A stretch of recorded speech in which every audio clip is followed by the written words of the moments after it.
Vikings 27, Jaguars 24. 11 straight losses now for the Jags, a 1-11 record. The Vikings improved to 6-6, and certainly they're alive in the NFC wildcard picture.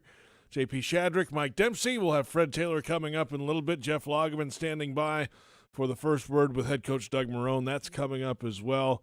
What a wild second half. Turnovers, fumbles, interceptions, safeties.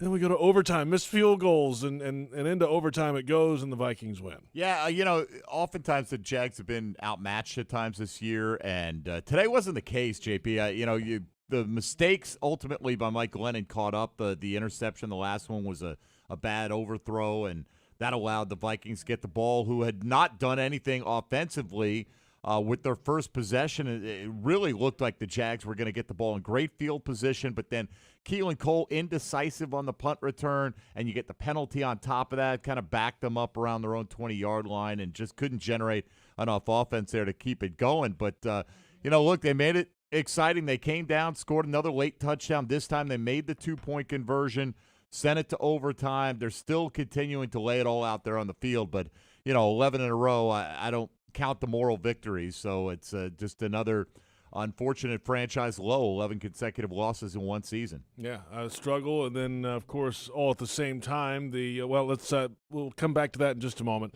Jaguars fall in overtime, 27-24 the final, and time now for the first word with head coach Doug Marrone, presented by Navy Mutual, ensuring those who serve. Here's Jeff Lageman. All right, thank you, JP. Doug, your team fought hard. Defense, I thought, played really well, particularly with an offense that had 4 giveaways and a safety. Oh, absolutely. We wound up giving away, obviously, at least 10 points on those turnovers. And, we came into the game, and I thought really early on we did a hell of a job against the runner. I mean, Cook is an excellent football player, and we were making an emphasis to make sure that he didn't get going. And when you look at the half, we had a bunch of 3-and-outs. I think we struggled a little bit, in the third, and we had some favorable third downs. We were getting to the quarterback maybe a little bit late. We had a big penalty on that, but you're right. I mean, they were doing the best they could. Yeah, Dalvin Cook finished the first half, had 8 carries for only 21 yards. He finishes the game with 32 for 120, but it didn't seem to be that was the biggest factor in the ball game. And a defense that has been, Doug, changing lineups, it seems to be as a regular occurrence every week. Yeah, we go in there and, Mabin's, we're going to put him in. And, he starts off, he almost gets a pick early on and, gets a hamstring. We take him out. And then, so we're putting guys in there and they have some opportunities. We're just not coming up with those plays when you need them. Had a tough time kind of getting James Robinson going early in this ball game and keeping him consistent as far as being a big impact with your offense, and your quarterback turns the ball over. You've talked before about that's one of the things you liked about Mike Glennon. He's protected the ball. Does that impact what the decision is going to be for you going forward? I mean, we'll take a look at it like we always do and try to evaluate it. But right now I'm comfortable with Mike with the way he's practicing, and obviously that's something we've got to clean up. All right. I appreciate it, Doug. Travel safe back to Jacksonville. Thank you. That's the first word with head coach Doug Marrone, presented by Navy Mutual, ensuring those who serve. Back with more with Jeff Lageman in just a moment. Fred Taylor coming up in a bit as well. Final score in overtime, Vikings 27, the Jaguars 24. And this is Jaguars Postgame, presented by TIAA Bank on Jaguars Radio.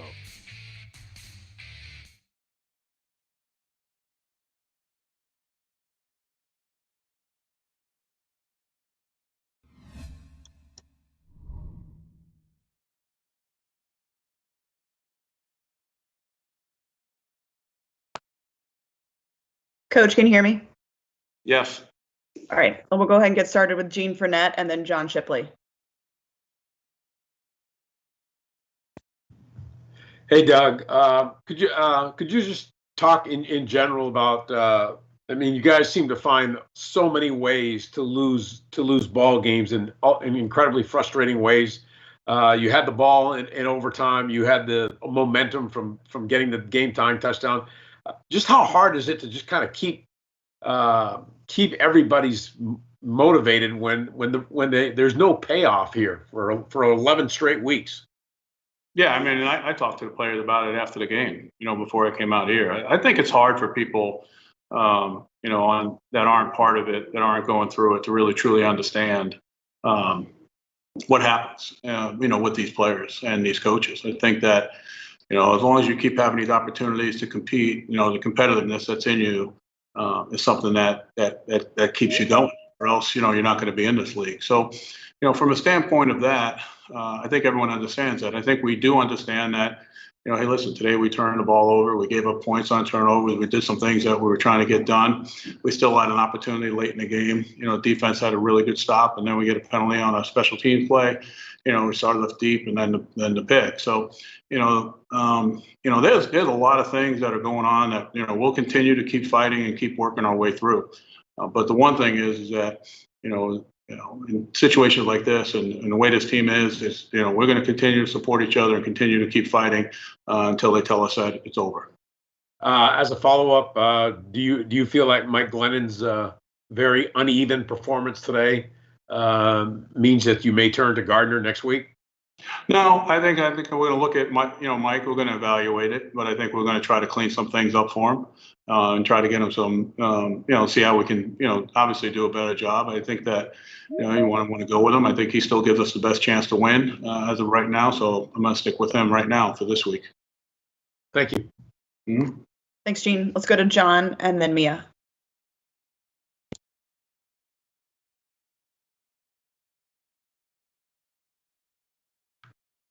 John, are you there? John Shipley? Hear me now? Yeah, we can hear you. Go ahead. Okay, my bad. Coach, can you the turnovers, it seems like they came in so many different ways and from different players today. Can you just talk about the frustration when it seems like turnovers are just afflicting your team and nothing's really reversing it? I mean, we've got one ourselves, Joe, one getting a pick six on the turnover, and you look at those things, you evaluate it, and it's tough to win football games, when you turn the ball over. I believe, I guess we have 3 or 4 turnovers in the game. So it's tough. Is it, you want everyone that goes out there is not trying to do it. It's not like they're not trying to take care of, the business or take care of the football. That's not it at all. So I think sometimes when it's just, when it's real errant, where it's egregious, where you're not really, carrying the ball well, you're just throwing it up there, or throwing it out there. I think those are the times that you get the frustration. Everyone knows that, you're competing as hard as you can to make sure that you can, make a play somehow, some way to try to, to try to tip the needle into your favor. And, I thought there were times where, we moved the ball well, and I think, we're in the red zone. We had the turnover there early, that cost us points. In the first half, I think that, you just, we had some penalties today, that really put us in, more challenging situations. And I thought, the game plan was to try to come out early and stop Cook. I thought we did a good job of that. We were able to start getting the quarterback. They kept more people in there protecting, and, and then their guys made some plays on some third downs that you wish, you can get off the field on. Thanks, Coach. Mm-hmm. Thanks, John. Let's go to Mia and then Gary Smits. Hey, Doug, on the injury front, no, Laviska was probable to return. If you could just update us on his situation as far as you know, as well as then with Brandon Linder. Yeah, I think with Laviska, it was a thumb, nothing broken from what I've been told on the initial x-ray. So, it's tough, and we're just seeing if he can catch. So obviously that's always difficult, when you hurt your thumb and you're in that position. With Brandon, it's an ankle. Again, nothing broken. So I don't know how long it'll be yet. That's all I know about it. What was your assessment of your wide receiving core today, before and after Laviska went out with the injury? Well, I think, it's tough. I think, everyone has to, play all the different spots. And, we went into the game trying to get Laviska some more touches. That was what we were thinking going into the game. And we wanted to get DJ started early. And then all of a sudden, you get the injury, those things occur. So it's tough. So, again, I think it's something that we need to continue, to keep working on and, get ourselves, some separation and get ourselves open. And those guys are trying, their best, and we've got to put them in good position. So, that's on everyone. Everyone's got to do a better job to get the production that you need to win games, not just one person or one group, really. Just quick follow-up, was part of the game plan to ensure that Colin got more reps, more targets, more snaps today? I don't know if it was like, going into it saying, hey, he's definitely going to, do that. I think when the injury came, both him and Laviska play the same position. So I think that's what you saw his snaps go up. Thanks, Mia. All right, let's go to Gary Smits, and then we're going to finish with John Reed. Doug, after Joe's touchdown, first play of the second half, you got your biggest lead of the season. Obviously, I think you expected the defense to do a little bit better after that. Why wasn't that the dagger instead of Minnesota kind of coming back after that? I don't know. I mean, that's what we're trying to do. We're trying to, build on that momentum and go, on both sides. And, you got to make plays. And, at that time, like you said, we've been in situations where we couldn't make plays to tip the game, tip the scales into a more favorable position, but we haven't been able to do that. And that was, again, that's one of those times. And Dalvin Cook, you guys did a tremendous job. Was that the whole plan, was to load up on him and make Kirk beat you? Well, we're going to make sure our goal was we're going to try to stop him early and get the extra guy down there in the box, and knowing that we'd have to hold up on the outside on Thielman and Jefferson and the tight end. So, we did that. We thought when we got to some third downs, we had to make some decisions on whether we wanted to pressure and try to pressure him into making mistakes or errant throws, or, go ahead and double some of those guys. So we tried to mix it up a little bit. I thought, we did a good job getting to the quarterback. I thought Joe Giles Harris did a good job on a couple of those boots, being able to pull them up. So I thought we defended some plays well, and then just the plays like our 50-50 or things like that are up in the air, they wound up making those plays, or the plays that got a little bit more elongated, or extended is a better word. They were able to run away from us a little bit, and I think everyone saw that. Thanks, Coach. Mm-hmm.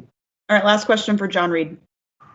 Yeah, Gary kind of answered it, but how did you feel about the way your team came out and really took the momentum and going in at halftime with a lead and having a 9-point lead?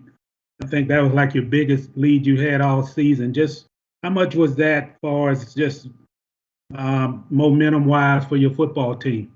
I think, obviously, John, they were ready to go. We had a problem earlier in the year. Remember coming out early and being able to play, and we really been trying to emphasize making sure that, we come up and we start better. And, we did. I think that, I think when you go back and you look at it, and when I go back and look at the film, you want to, you don't want to kick a field goal. You want to be able to score 2 more touchdowns down there instead of, a turnover and, the field goal on the one. So I think it's one of those things where, yeah, it's good, but, you're always pushing for that excellence. You're always pushing for, what you need, and never being, satisfied of just, effort or anything like that. Those are the times that you really need to make those plays, that are really going to change the game, because, you got to remember when you go up now, it starts changing. The play calls start changing, things start changing. Things get into your advantage, and that's what we weren't able to do in really all 3 phases. Really, when you look at it. So I mean, to capture that momentum, to keep that momentum going, and that's why we're sitting here, again with a loss. But like I said, these guys are, we've got to figure out a way and keep battling. And one quick question. Just what did you feel about the way your team came out on the defensive front and getting sacks and pressuring quarterback a lot more than what we've seen in other games? Yeah, I thought going into the game, we liked our matchup. We were worried about the cutback run, with Cook. We were worried about, he's the type of player that could take it. I thought our linebackers came downhill. I thought our guys up front, played with good leverage. I think that, they were penetrating. They were obviously doing a very good job on, on the quarterback, affecting him, moving him, off the spot, getting hands up. I thought, it's unfortunate. I thought we could have had a couple more tips or tip balls in that, but the effort that they played was, this is the way they've been playing all year. I just think the matchup was good. They were ready to go. They were excited to get up there, and they did some really good things. Thanks, John. Thanks, Coach. Appreciate your time. Thanks.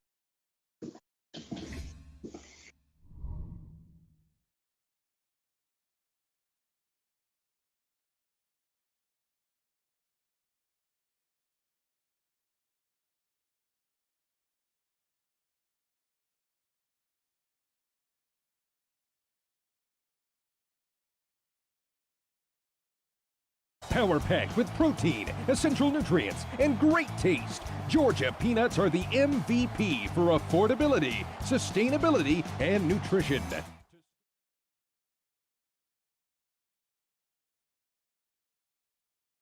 Mike, they need to unmute your mic.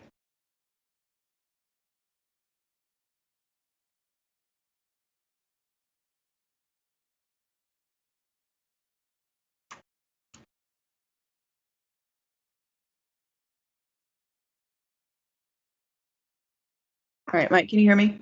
Yep. All right, I got you too. All right, let's start with Gene Fournette and then John Shipley. Hey, Mike, could you just talk about the errant throw to DJ, because it looked like you had a pretty clean pocket. It just looked like you led him too much by maybe a yard. Yeah, that's a play that I'll be replaying in my head all night. Would love to have it back. Should have just checked the ball down there in that situation. Was trying to make something happen, and not the right time, place to do that. So that's that one's on me. And like I said, one I would like to have back. As a follow-up, Mike, you said that one's on you, but do you actually regret? Obviously, you regret the errant throw, but do you actually regret the intent to make the throw? Because it looked like DJ, that an opening was there. Yeah, still just in that situation, it's not worth it. It's a play that we're trying to take a shot on, and with the way the safety played it, I should have just checked it down and lived to punt. Thank you. Thanks, Gene. Let's go to John Chipley and then Dustin. Hey, Mike, obviously on the Laviska Shenault touchdown on the first drive, that was a big score for you guys, but it seemed like, it was kind of improbable or even kind of accidental. Just how do you evaluate yourself on a play like that? That was lucky. Got some luck, went our way, but yeah, that wasn't a very good ball. And, it was just all luck. Thanks, Mike. Thanks. Let's go to Dustin and then Mia. Hey, Mike, Colin Johnson now for a second week in a row has been the leading receiver for this team. How big is you and his chemistry from working together on the scout team all year? Yeah, I've, really dating back to camp, he was kind of my guy in training camp, and he stepped up and has made a lot of big plays. So, I don't know if that has to do with our chemistry or just kind of he's in the right place at the right time with my read. But, yeah, he's playing really well. I got hit on that go ball that he caught, but I think it must have been a great catch because, I couldn't see it, but the way that I threw the ball, it had to have been a good catch, and came up big with the play on the 2-minute drive to get us down to the, 1 yard line or so. I feel comfortable with Colin, and hopefully we'll continue to build on that. Okay, and one more real quick. I know you played with Mike Evans early in your career in Tampa. Do you see any similarities between the two players? Obviously you feel their size. Colin's taller, Mike's a little thicker, and I guess you could say a little bit stronger. But I think Colin would take that as a compliment if you said him and Mike Evans in the same sentence. So Mike, I still remember him as he was a baby when he came in and turned into this great player. So hopefully, Colin's already probably more mature, and hopefully his career will continue to kind of rise and take off. Right. Thank you, Mike. Thanks. Let's go to Mia and then D-Rock. Hey, Mike, does this feel like your team right now? Do you feel like you've merited, becoming the starter down the stretch of this season? Yeah, that's up to the coaches. I feel in control. I think I've developed a good relationship with the guys, taking command, and kind of bringing hopefully a veteran presence to the team just through my prior experiences and knowledge. But that's not my call. And on the sideline during the game, can you just walk us through kind of emotionally? I know even for us watching the game at home, it was obviously a bit of a roller coaster. How would you describe this group, especially considering how young it is as they watch this one? I think, to me, wins, losses aside, I think you could sum up the 2020 Jaguars as a gritty group that, gives it their all, have each other's backs. There's no pointing fingers. So although, we haven't won, many games, it's a group that I'd love to go to battle with. And I think everyone on the team feels the same way. Thanks, Mia. All right, let's finish up with D-Rock and then Gene. Yeah, just to kind of follow that, Mike, do you get a sense in the locker room that there's anger, there's frustration when you come so close a couple of weeks? There's that fine line between those things and also between, wondering if guys are just going to get so fed up with it that it just starts to fall apart. I haven't seen any signs of that. Like I said, it's a good group. I haven't seen any pointing fingers. It's all of us together, and we win as a team, lose as a team, and I think that the mentality is, and that's kind of the mentality is, we're all in this together. We obviously would love to win more games, but no pointing fingers if you can't fall at effort. Just coming up, like I said, kind of story is play hard, but come up short one way or another. Are you surprised it's still at that level this late in the season? I wouldn't say so. I mean, I think I touched on it earlier in the week. I mean, it's our job. This is our job to come out here and give it our all. So to me, it would be disappointing if it was the other way. So this is, the expectation and the standard. Thank you. Thanks, D-Rock. Gene, did you have one more, or are you good? No, I'm good. Okay, great. Thanks, Mike. You're all finished. Thanks, guys.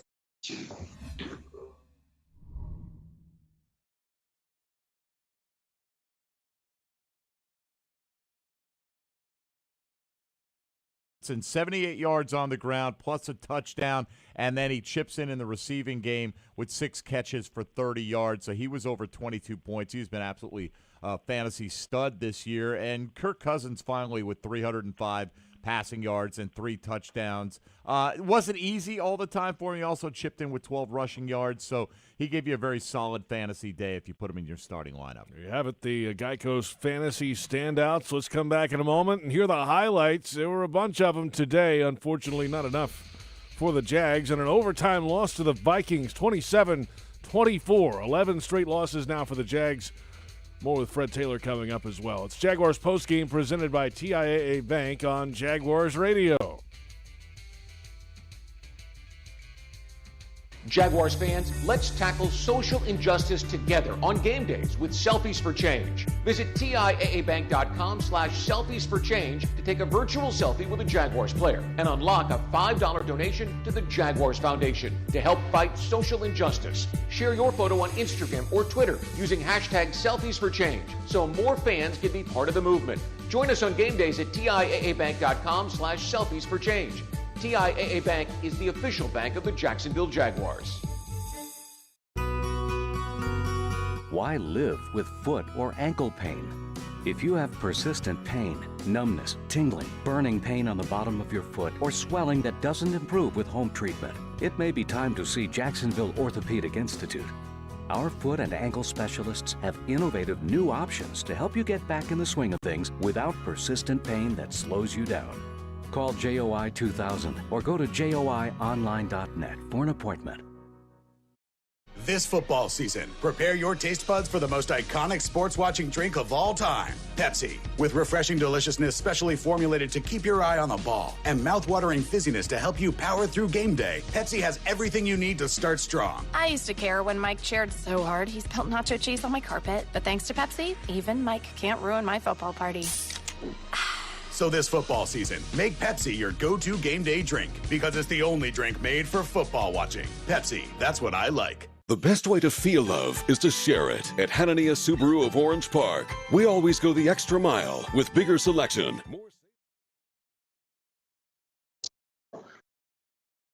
Joe, can you hear me? Yeah. All right. Dustin, you want to go ahead? If anyone else has a question for Joe, please raise your hand now.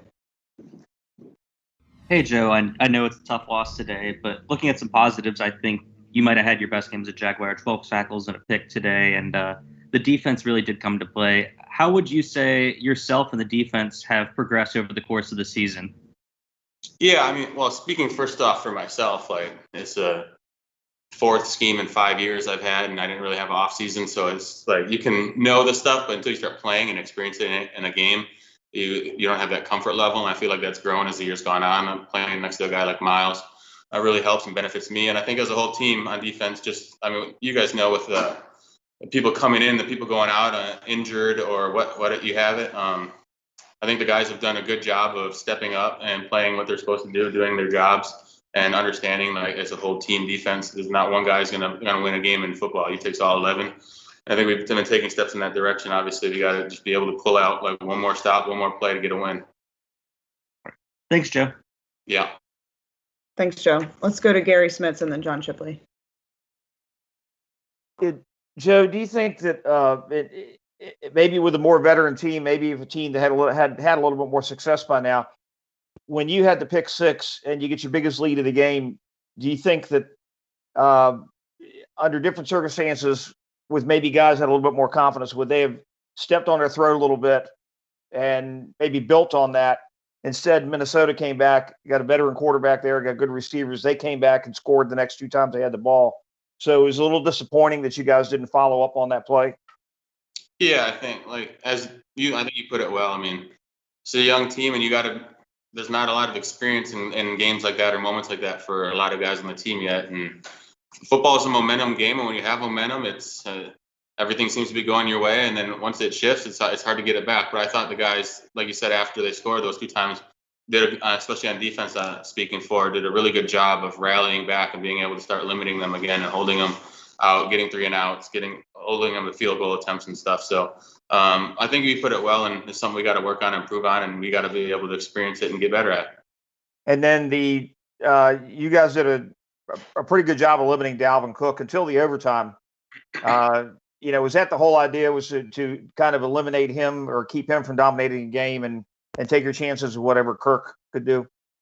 Yeah, for sure. I mean, Dalvin's one of the most talented running backs in the league, and he does a great job. When he gets into space, he might be the most dangerous running back in the league. So, coming in game plan, just try to keep him contained in the tackle box, not let him get started, not let him get going, and try to get Kirk to throw the ball, get pressure in his face, and not let him have a lot of time to throw to the receivers that they got. And I think we were able to execute that for the most part of the game as well as we could have. And obviously there's moments overtime, like you said, and those 2 drives where we weren't able to stop it. But for most of the game, I thought we did a good job sticking to what we were supposed to do.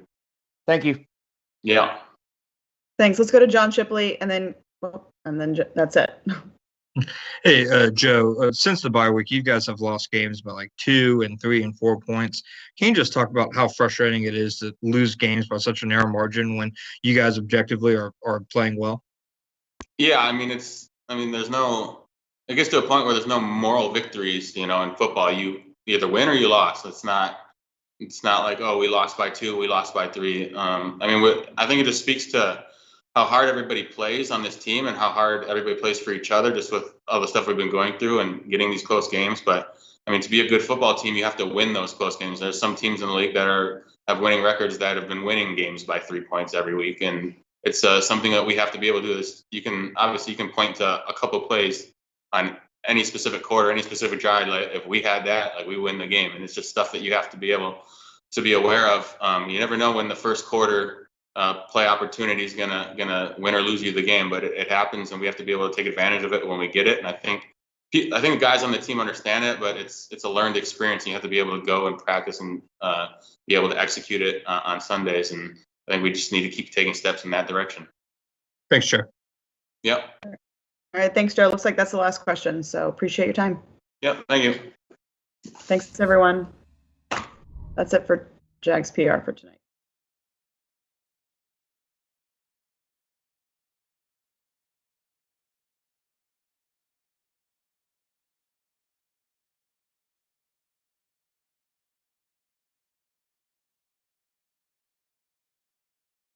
Taking their first lead of the day at U.S. Bank Stadium. They were also helped on that drive by a roughing the passer call and a pass interference.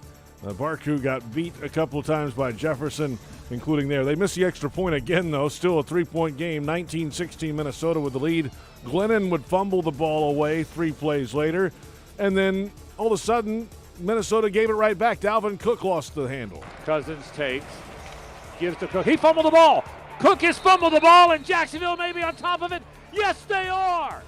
Jacksonville has recovered a fumble by Dalvin Cook near the 1-yard line. They stood up there. It was a bad handoff. Cook gave it away, but the Jaguars couldn't get out of the shadow of their own goalpost, and the Vikings sacked Glennon for a safety. Dropping to throw is Glennon out of his end zone. He's getting hit. He's going to get sacked in the end zone. He is going to get sacked in the end zone. That will be a safety. Mike Glennon taken down in his own end zone. 2 more points for the Minnesota Vikings. 21-16 at that point. Chris Conley a little later made a catch, but then lost the handle for the Jags. Glennon drops. Short drop. Fires. That ball is going to be caught by Chris Conley. And that ball came out. That ball came out, and the Vikings have it. The ball came out from Chris Conley. Cameron Dantzler has recovered it for the Minnesota Vikings. And they set up a field goal, 48-yarder for Bailey, 24-16, so still a one-possession game. The Jaguars go down the field and get in the end zone. James Robinson from a yard. Here's the give to Robinson, tries the right side, near the goal line. No signal yet. He had to get in there, didn't he? Touchdown! Touchdown, a 1-yard touchdown run by James Robinson, and the Jags are 2 points away from tying this thing. And they ended up tying it on a 2-point throw to Colin Johnson, 24-24, and then a pair of missed field goals. Bailey missed from 51 yards. That could have been the game winner. McLaughlin no good from 62 at the end of regulation. It's on to overtime, tied 24-24. Then the interception off Glennon by Harrison Smith on an overthrown ball in the overtime period. Dropping to throw is Glennon. Got a little bit of time, fires downfield. That ball is intercepted. Intercepted by the safety, Harrison Smith. He had an open receiver. It was just a bad throw, and Harrison Smith has picked this off for the Vikings. The Vikings drained some clock. They turned down the field and settled for a Bailey 23-yarder to win. Colquitt puts it down. Bailey kicks it up. The field goal is good, and the Vikings have defeated the Jacksonville Jaguars in overtime, 27-24. That's how it sounded today. We're back with more in just a moment. We'll get the TIAA Bank stats check. We'll pick our player of the game. We'll look at the injury report. Plenty ahead. This is Jaguars Postgame presented by TIAA Bank on the Jaguars Radio Network.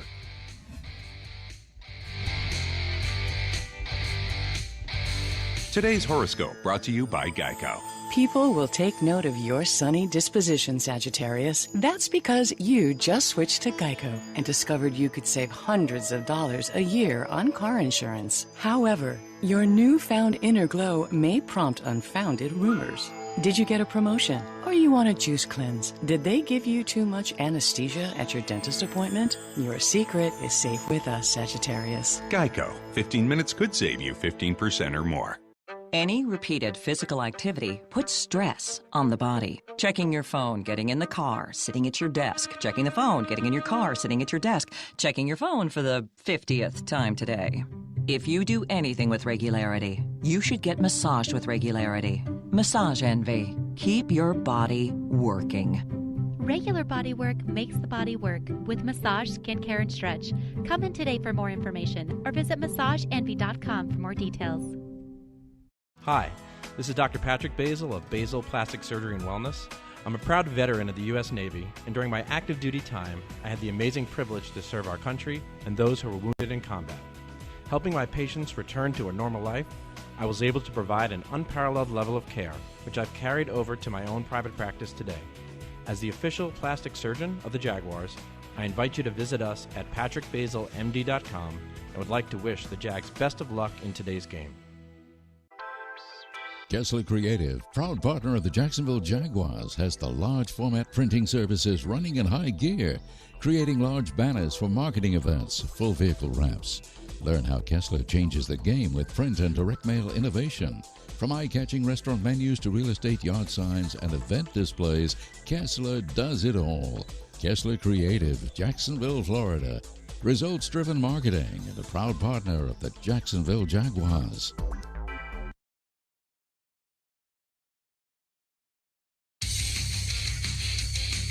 Welcome back. Jaguars postgame presented by TIAA Bank. JP Shadrick, Mike Dempsey, Fred Taylor. Overtime loss for the Jags, 27-24, the 11th consecutive loss for the Jacksonville Jaguars. Let's get to the TIAA Bank stats check. And take a look at the numbers today. Total yardage in favor of Minnesota, 420 to 390. First downs, the Vikings had 30 of them today. The Jags had 20. Third down conversions, Jags were 4 of 13. Minnesota 7 of 16. Rushing totals, net yardage, 145 on the ground for Minnesota, 124 on the ground for the Jaguars, 266 through the air for Jacksonville, 275 for Minnesota. 10 penalties, 83 yards against the Jaguars. That's a fairly high number. Obviously, I don't think they've been to double-digit penalties in a while. 6 penalties, 41 yards for Minnesota. The turnover battle, the Jaguars gave it up 4 times. Minnesota gave it up only twice in the game. 6 combined turnovers today. And time of possession, pretty equal. The overtime period, though, Minnesota really led the way there, and the total 37 minutes, 33 seconds to the Jaguars, 30 minutes and 38 seconds. And there you have it. Turnover battle. You lose, give it up 4 times. You're not going to win many of those games. No, to give it up 4 times and still go to overtime or still be in an overtime game. And, of course, one of those came in overtime. But still, to have 3 turnovers and make it that far for a 1-10 team on the road, you're not going to have that happen very often. Individually, Kirk Cousins, 28 of 43, 305 yards, 3 touchdowns, and an interception, good for a quarterback rating of 99.5. Mike Glennon threw it 42 times, completed 28 of his own, 280 with a touchdown, those 2 picks, and he was tackled for a safety, had a quarterback rating of 73.5. On the ground, Dalvin Cook had 120 yards, but only on a 3.8 yard per carry average, did not score on the ground, although he did haul in 6 catches for 59 yards. James Robinson averaged 4.3 yards a carry, 18 for 78 with a touchdown, and he chipped in with 6 catches for 30 yards. Justin Jefferson, 9 for 121 and a touchdown as he continues to be a strong contender for Offensive Rookie of the Year. Adam Thielen caught 8 for 75 and a score. C.J. Ham had a lone reception, good for a touchdown as well. And for the Jaguars receiving, Colin Johnson led the way, 4 for 66. It was Laviska Shenault, 3 for 38 with a touchdown, getting the Jags into the end zone. Joe Schobert with the big day, 12 total tackles. Yeah. He had a sack. He had an interception return for a score, a couple of quarterback hits. He was all over the place. 2 passes broken up. That includes the interception. So he was the defensive stalwart today. All right, Fred, of course, the big 3 on the offensive side for Minnesota got it done today. Cousins, 305 and 3 touchdowns. Cook went for 120 on the ground.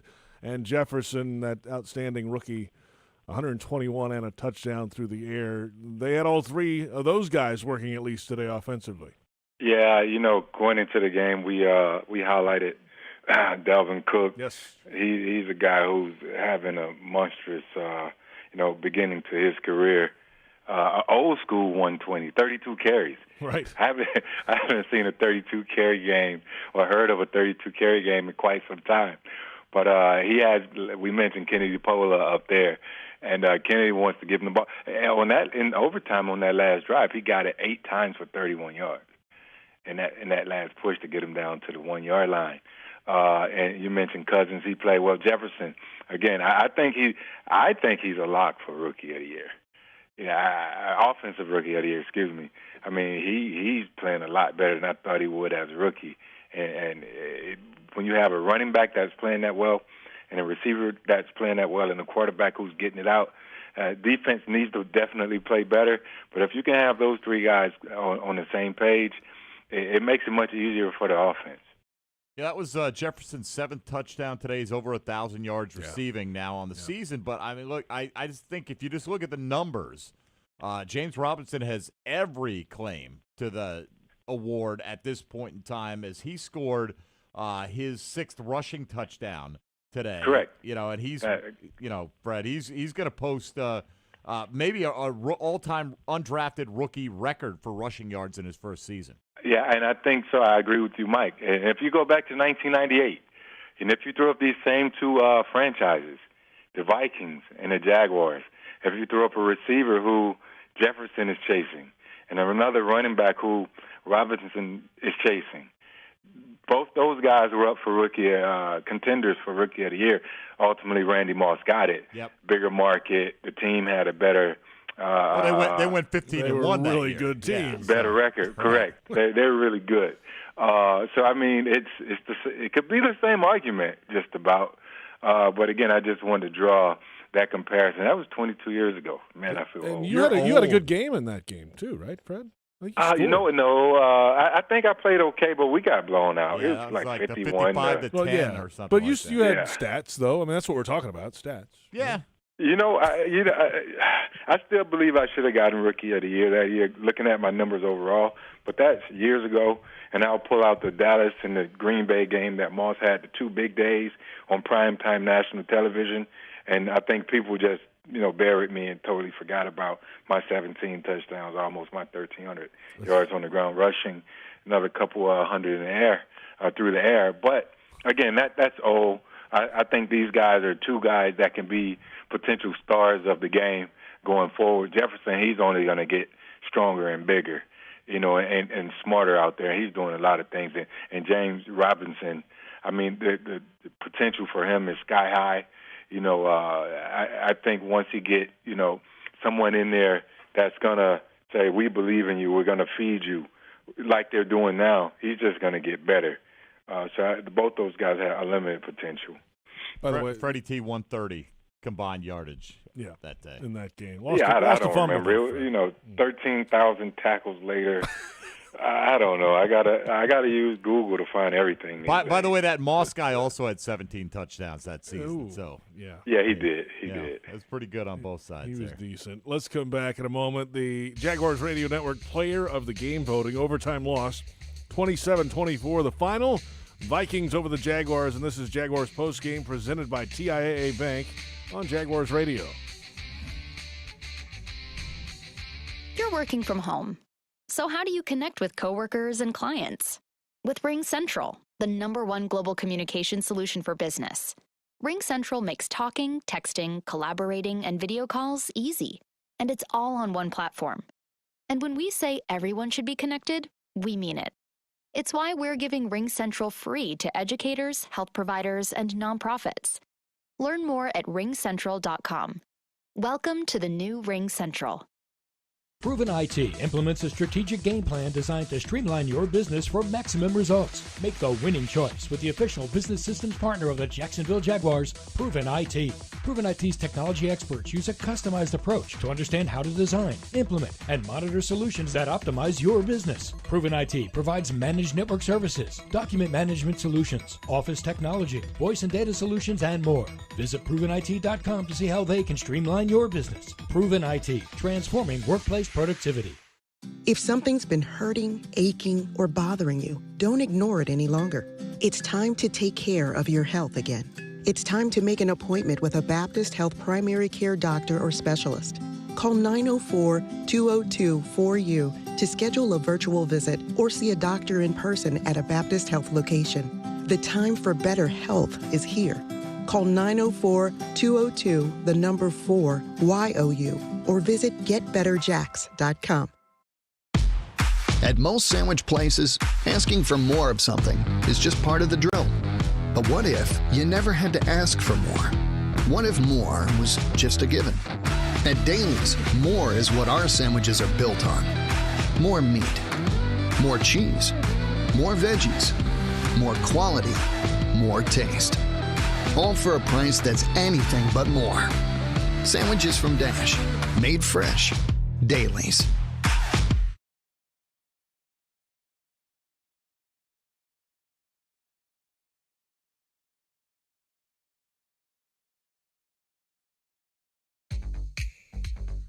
Jaguars Game Day is presented by VyStar Credit Union. If you believe free checking is better, join VyStar. That's checking with no fees and no minimums. No kidding. At VyStar, they never forget that it's your money. Final score in overtime. Vikings 27, Jaguars 24. JP Shadrick, Mike Dempsey, Fred Taylor. Jaguars postgame presented by TIAA Bank continues with our Jaguars Radio Network Player of the Game voting. I get a vote, Mike gets a vote, and Fred gets a vote and a half to break any deadlocks. And I'm going to start today. Okay. Joe Schobert, 12 tackles, a sack, 2 quarterback hits, an interception returned for a touchdown, and 2 passes defense. He was all over the field today. Joe Schobert is my vote. Mike? You want me to go next? Yeah, sure. Or Brad, whoever wants to go. I'll go. I'm in, so whatever Yeah, you guys want to do. I think this one's going to be unanimous. So I think the fruit is well within reach. They call this low hanging. Yes, absolutely. Joe Schobert, JP, 5 solos, 7 assists, sack, 2 quarterback hits, the pick 6. I mean, what more could he have done out there today? And Fred, I think this is a pretty clear cut one. Yeah, it's clear cut, man. It's full sweep. I got to go with Schobert. He gave us an opportunity. When you look at the offense and what they did early on, you had a deflected pass that ended up being a touchdown. But other than that, they really didn't do a whole lot, except throw to the tight ends. I think that was the best thing we did all day. But from a defensive standpoint, to be able to put points on the board, to put yourself in position as a team to win, is a big thing. A lot of those linebackers can't catch either. So for him to catch the ball, secure it, he had a sack there, the 2 QB hits JP mentioned, 2 pass defenses, tackle for loss. Yeah, so Big Joe. There you go, Joe Schobert. By the way, the Jags had, 4 sacks today on defense? Yeah. That's a high watermark this Almost year. half their previous season total. Right. I mean, it's really honorable mention, man. Smooth. I think he could have had 3 of those. I mean, they threw one in there to, how do you pronounce that? Equale. Yeah, right. Equale. 2 for Smoot today. And Fred's right. He was around another one today. So that big 3rd and 6, he lost contain. He lost contain, and Dalvin got skinny on it and converted right there at the very end and put him in position to go set up. So big eye in the sky don't lie. I'm sure they'll talk about that. He'll feel bad. He'll enjoy these sacks, but he'll feel bad about that run, and that's just the NFL. It happens that way. Linebacker Joe Schobert, the Jaguars Radio Network Player of the Game. If you're looking for the MVP of the truck game, then look no further than Ford F-150. Loaded with impressive capability and designed to dominate work, play, and everything in between, this truck makes tough look easy. No wonder it's the official truck of the NFL and proud partner of your Jacksonville Jaguars. We're back with the Baptist Health Injury Report in just a moment. Final score at overtime, Vikings 27, Jaguars 24. And it's Jaguars Postgame, presented by TIAA Bank on Jaguars Radio. At ViStar, we believe in better, especially in helping build a better financial future for our members. So we've reviewed our offerings from the ground up. We've lowered or eliminated over half our fees and enhanced our already competitive rates, saving members more than $1 million this year, in addition to the millions we save them every year. If you believe that saving money is better, join ViStar. We never forget that it's your money. All loans subject to approval, insured by NCUA. Nothing kicks off your game better than a handful of Georgia peanuts. Power-packed with protein, essential nutrients, and great taste, Georgia peanuts are the MVP for affordability, sustainability, and nutrition. To score life's touchdowns with recipes and fun facts, check out GAPeanuts.com. The perfectly powerful peanut is brought to you by the family farmers of the Georgia Peanut Commission. Peanut! Get your peanut! Hey Jaguars fans, are you ready to talk some trash? Well, nobody talks trash quite like Waste Pro, the official waste service and recycling partner of the Jacksonville Jaguars. Specializing in residential and commercial solid waste and recycling collection, processing, and disposal, Waste Pro is equipped to handle all your recycling and garbage removal needs. For service, call 904-731-7288. Waste Pro, caring for communities and caring for Jacksonville. At Tropical Smoothie Cafe, one taste and you're feeling good now, smiling wider now, seeing brighter now, bucket dunking now, namasteing now, popping a wheelie now, living lighter now. You're on Tropic Time now. And on Mondays, try our Jaguars Duval Delight Smoothies for $2.99. And you're roaring louder now, end zone dancing now, sipping spirit now. You're on Tropic Time now at Tropical Smoothie Cafe. Jaguars fans, Brian Sexton here.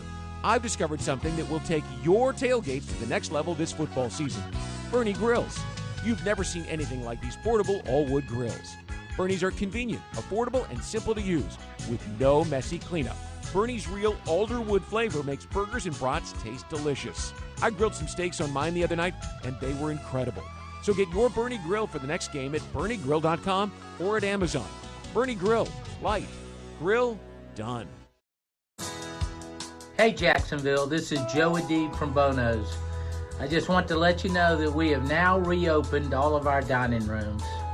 We appreciate all the love that you have showed us during this crisis.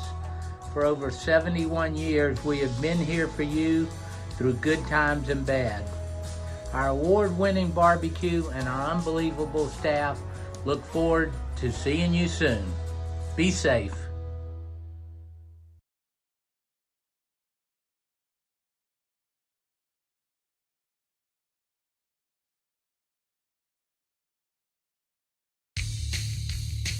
Jaguars postgame presented by TIAA Bank. An overtime loss for the Jags, 27-24, the final score. Vikings win. Jags drop their 11th in a row. Time now for the injury report presented by Baptist Health, changing healthcare for good. And three names that popped out today. Laviska Shenault, who has been battling some lower body injuries this year, hamstring mainly, was in the game today. In the second quarter, though, it looked like he got hit on the left arm, but it was ruled a thumb issue. Yeah. They showed him on television gripping a football with both hands, trying to squeeze it to see if he had feeling. I don't think he came back in the game after that point. I don't remember him at least touching the football again the rest of the day. May not have. Fourth quarter, Brandon Linder had an ankle issue, and then Doug Marrone said that Mabin, the cornerback, Greg Mabin, came out with a hamstring issue. So those are the three biggest notables for the Jaguars today. And, you know, Fred, it's one of those things for Shenault.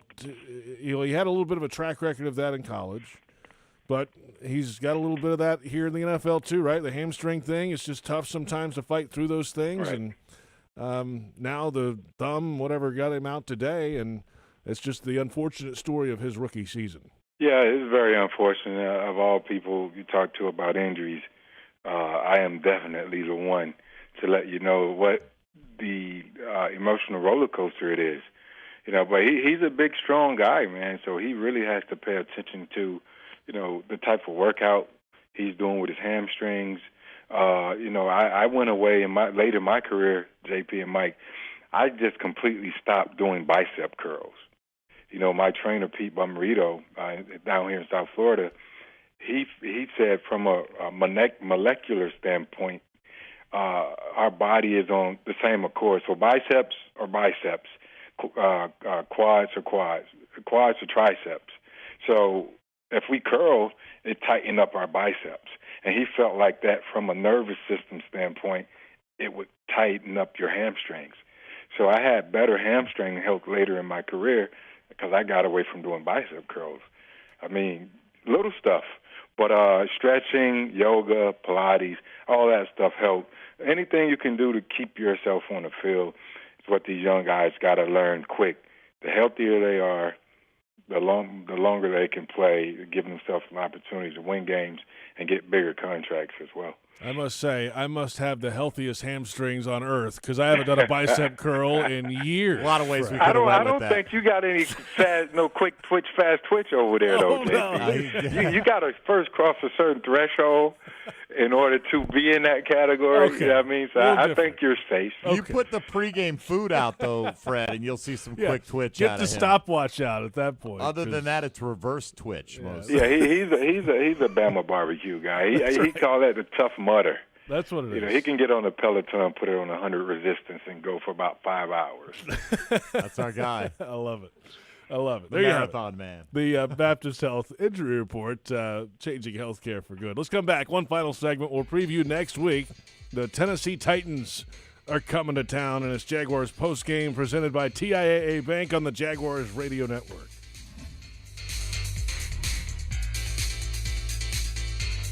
It's your apartment speaking, and I need some favors.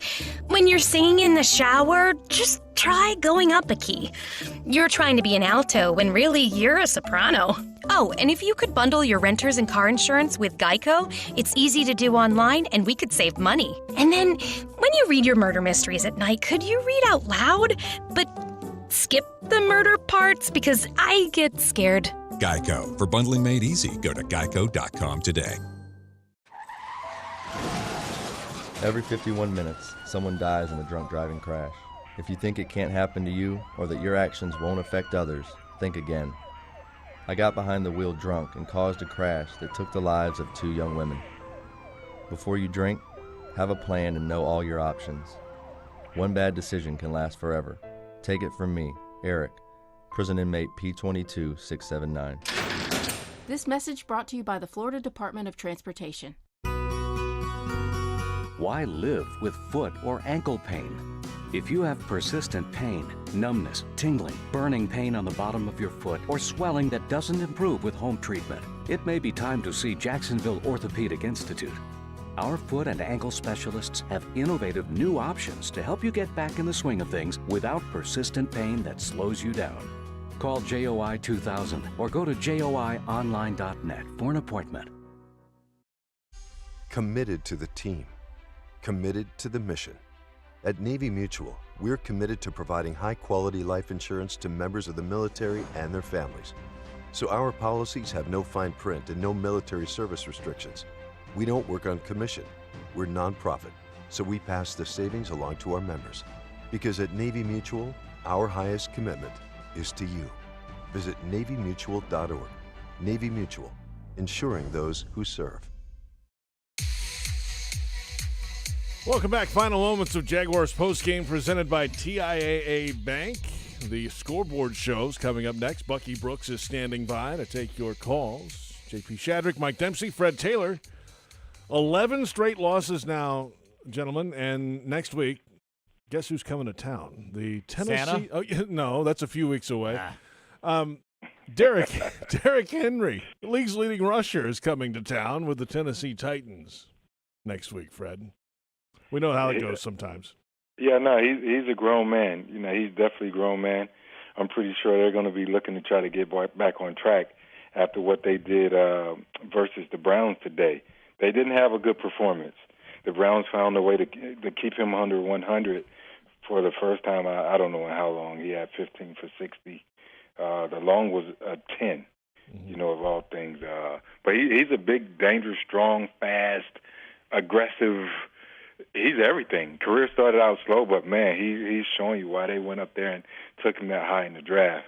But whatever the case may be, I think the Jaguars do make every running back that they face, you know, of late at least, earn what they get. Nick Chubb, you know, they had a tough day at the office a week ago against the Jaguars, man, and I don't know though. The Titans are looking to clinch a top playoff seed, so they got to bounce back and go out there and they're going to play their butts off. Yeah, the way apparently to hold Derrick Henry down is to get a 38-7 lead and force Tennessee to throw the whole second half. You know, so if we could do that, that'd be fantastic. That would be nice. You know? Yes. It's funny. Like, there's one of those games. The Jags have been competitive. Really, 3 of the last 4 games, really competitive. Right? Like, you know, yeah, down to a few points, and you know, it's a rivalry game for them at home.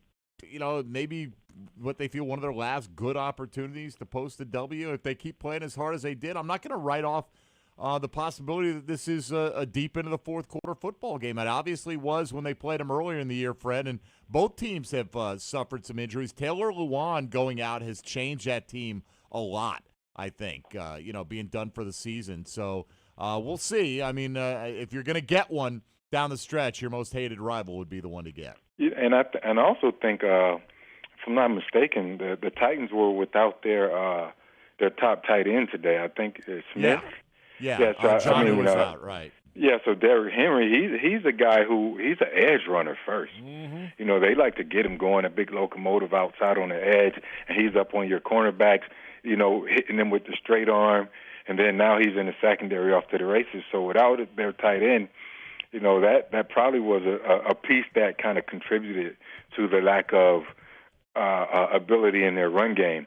And hopefully Jacksonville will find a way next week to slow him down when they're out on the edge. Because I think our defense has played fairly decent between the tackles. It's when you allow the guys to get on the edge and in your secondary that they take full advantage of you.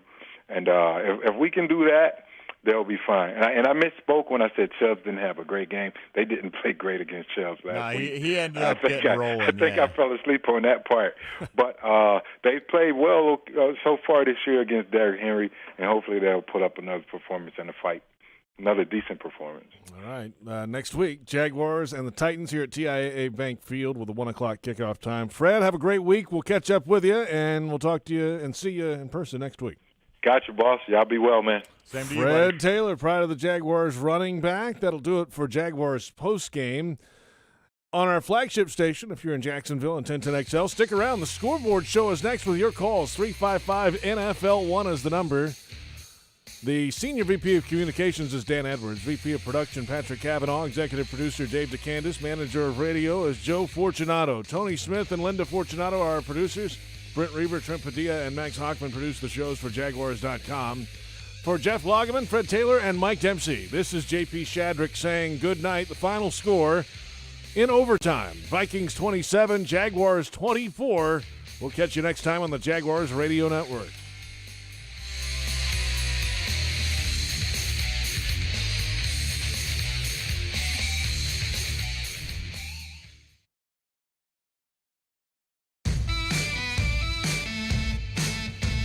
This is the Jaguars Scoreboard Show. This is your chance, Jaguars fans, to sound off about today's game. The Jaguars Scoreboard Show is brought to you by Baptist Health, Farah and Farah, Geico, and by TIAA Bank. The Jaguars Scoreboard Show starts right now. Welcome in, Scoreboard Show. 355-NFL1 is the number. 355-6351. J.P. Shadrick, Mike Dempsey, and NFL Network analyst Bucky Brooks with us after an overtime loss. 27-24, Vikings win it. Bucky, good afternoon. What's up, man? Not too much. I will say the Jaguars continue to play hard, but, man, we've lost every conceivable way that you can lose. I must admit, though, I had – my eyes on the Jets game. You weren't the only one. And I was ready to be like, oh, maybe, just maybe, we're going to have the number one overall pick until they blundered. Until they didn't cover Henry Ruggs for some reason. What are we doing? Bucky, how do you play single coverage across the board with 13 seconds left in the game? That's a Greg Williams thing. That's what Greg Williams likes to do. When it's a Hail Mary situation, he's going to blitz. He's not going to allow the quarterback to throw a Hail Mary into the end zone. And his young corner fell for a double move and let Henry Ruggs run past him. Brutal. Because the short pass would work out well there, too. Yeah, great. Just run with a guy. Run.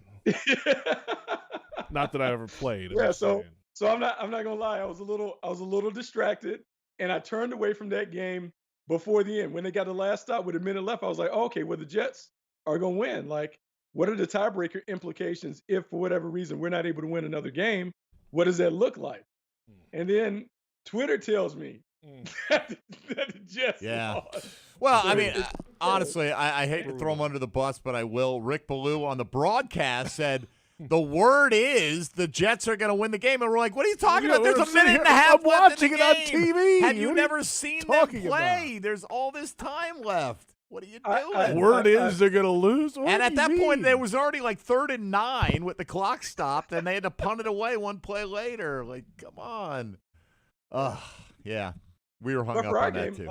Look, I think there's some things, the positive first. The Jaguars played really hard. The effort was there. I thought even though Dalvin Cook went over 100, I thought they made it very, very tough sledding for him. Did a really good job against the run for, 3.5 quarters. Then he started leaking out and started to have his way. I know the numbers got away from him where Kirk Cousins had a 300-yard game, but I felt like that game was really under control. It wasn't an explosive 300-yard day. I'll just say this. Justin Jefferson is really good, and I think what he did today against the Jags is what he has done all year. And we knew it would be a problem, but you have to make a decision. Do you sell out to stop the run and leave your guys exposed? And I thought for the better part of the day, the game was under control. It's unfortunate. You have 4 turnovers. You're going to lose most of your games. It's just hard to win when you give the ball away.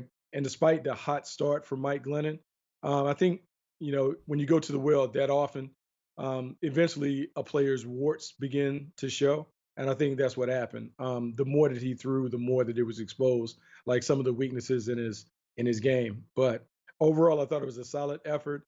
But more victories don't really count in the win-loss column. Right. And so it's another tough one, 11 in a row. Yeah, a couple of things in what you're talking about there. Kirk Cousins missed Jefferson open a couple of times, too. It could have been just a monster game for Jefferson. It really could. I mean, in the one long one, he threw it kind of out of bounds to get the pass interference, and if he just puts it inside anyway, he didn't. And the other, I mean, JP and I talked about it, Bucky. How often, if ever, will you see a 1-10 team coming in on the road, have 3 turnovers in regulation, and take a team to overtime, a team that's fighting for a playoff spot? It was crazy, the fact that they even made it to overtime based on those numbers alone. But they did, which I think speaks a lot for the fight you're still seeing out of these players.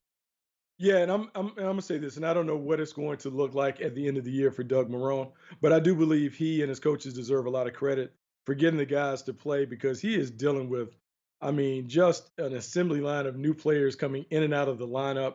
To get the guys playing and playing as well as they've been able to play, I think that's a testament to him. Now, I don't know if it's going to be enough to save his job and those things, but I do believe he deserves a lot of credit, because it would be easy for players and coaches to fold the tent with it looking very, very bleak for them, not going to the playoffs, another double-digit season in losses. But they play hard, and they are a very, very competitive team. And I think you can look at them and say that maybe they're not that far away. Yes, they need to upgrade the roster and have some more blue chip players. But I think that middle portion to the bottom portion of the roster is pretty good. And I think you're seeing the emergence of some players that can help them down the line. Colin Johnson has been a revelation. He was a big time high school recruit. He's beginning to play to the potential that a lot of people saw. And so I think it's intriguing what is around there. But I think it all depends on who's the head coach and who's the general manager and how they elect to go about rebuilding the program. All right, guys, let's come back. The phone lines are open, 355-NFL-1, 355-6351. Your calls, JP Shadrick, Mike Dempsey, and Bucky Brooks. We're off and running on the Scoreboard Show on Jaguars Radio. Bold statement. Saving money with Geico is almost better than watching football. Think about it. When you're watching the game, yelling at the quarterback to throw the ball, throw it, Williams is wide open, why are you doing this to me? Use that rocket arm, come on! They don't listen to you. But if you went into a Geico office and yelled, someone please help me save some money on car insurance, everyone would hop to it. Except the intern, because it's his first day and he doesn't even have a computer yet. See? Better. Switch and save with Geico. It's almost better than sports. At Tropical Smoothie Cafe, one taste and you're feeling good now, smiling wider now, seeing brighter now, bucket dunking now, namasteing now, popping a wheelie now, living lighter now. You're on Tropic Time now. And on Mondays, try our Jaguars Duval Delight Smoothies for $2.99. And you're roaring louder now, end zone dancing now, sipping spirit now. You're on Tropic Time now at Tropical Smoothie Cafe. The wait for the holidays is over, America. It's time to make some joy. And we're here to help with the Ford Built for the Holidays sales event. We're offering the best deals of the season across the Ford lineup, so you can road trip with the whole family comfortably in a Ford Expedition. Bring home a tree that's bigger than you ever have with a built Ford Tough F-150. And find new ways to make the holidays bright this year when you visit your local Ford dealer. The joy is up to you, America, so let's get to it. Ford, built for the holidays. Jaguars fans, whether it's on the field or in your finances, the key to success is a solid plan. From high-yield banking to home lending, into retirement and beyond, TIAA Bank offers solutions that can help you achieve your goals and make the most of your money. It's time for a plan. Start building your legacy today at TIAABank.com/Jaguars. TIAA Bank is a division of TIAA, FSB, member FDIC, equal housing lender, and the official bank of the Jacksonville Jaguars.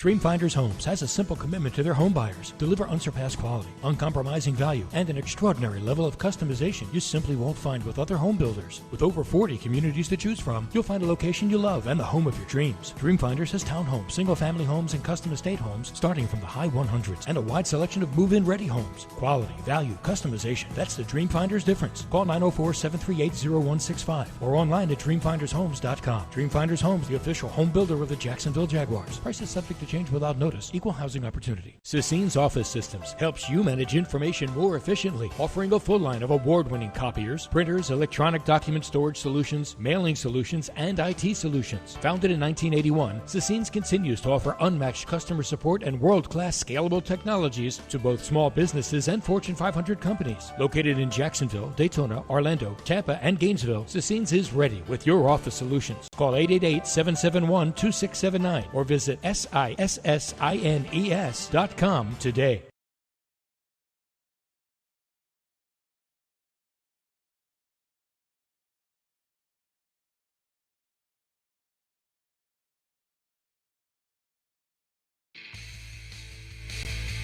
Welcome back to the Scoreboard Show. JP Shadrick, Mike Dempsey, Bucky Brooks. Jags lose in overtime, 27-24, 11 in a row now, extending the franchise record for a single season. The phone lines are lit up, 355 NFL 1. Lit up like a Christmas tree, JP. Yeah, Let's go. Tis the season. Let's go out to them, 355-6351. John and Callahan going to lead things off here on the Scoreboard Show with Bucky Brooks. Go ahead, John. Hey, gentlemen, I hope this evening finds you well. One thing I was looking at over the last losses, we have 11 losses. 7 of those, I believe, are less than by a score, by a touchdown or less. So as a coach, I don't think Doug Marrone is doing that bad a job. If you had given him, say, Aaron Rodgers or Drew Brees as a quarterback, if we had that one spot filled that we have not had filled, which is a quarterback, would we have not be in the playoffs now? And I'll leave that to you, gentlemen, and I wish you a Merry Christmas and a Happy New Year. Likewise. Appreciate it, John. But 6 of the losses are by one score or less. Buck, what do you say on that? Well, let's exclude like Aaron Rodgers and Drew Brees and some of the top quarterbacks. But yeah, typically in a one-score game, you like to think that a high-end quarterback will make a difference. He'll make a play.